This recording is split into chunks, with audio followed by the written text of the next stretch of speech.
Vale, nosotros contamos con, sí que es verdad que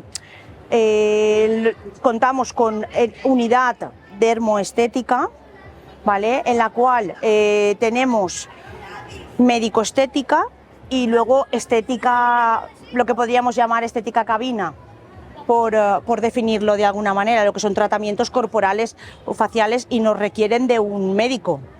Luego tenemos unidad de medicina capilar, unidad de medicina regenerativa para la mujer,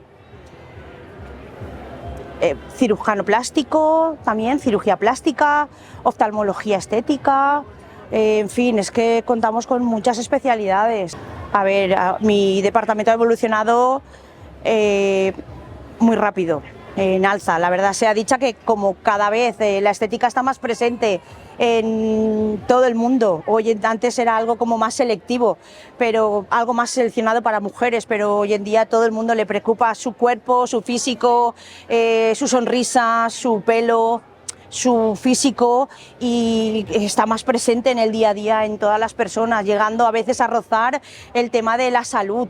A ver, yo creo que el mayor reto ha sido o es, o espero que tenga muchos retos por delante, la verdad que el ampliar, cada vez contar con más servicios.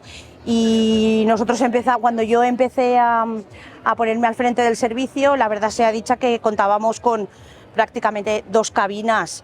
Hoy en día tenemos un edificio nuevo en el que tenemos 6 box destinados solamente para estética. Eso quiere decir que el servicio ha crecido mucho.